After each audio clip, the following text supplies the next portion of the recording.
Hey guys, in this video, I'm gonna teach you how to upload longer stories on Instagram. But in this video, let us keep in mind that we can only upload 60-second Instagram stories at a time.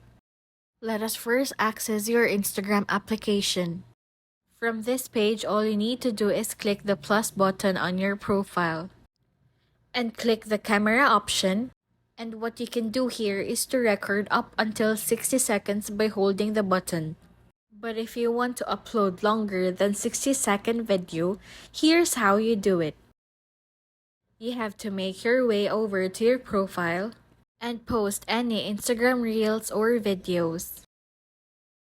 And if you have one, just click the particular video. If you are on this page, just click the three buttons and click the add reel to your story button. And there you have it. Instead of posting a 60-second video many times, you can now post it longer to your Instagram stories. If you have any other thoughts or questions, leave them in the comment section below, and don't forget to hit the like button and subscribe. Thanks for watching, and I'll see you in the next one.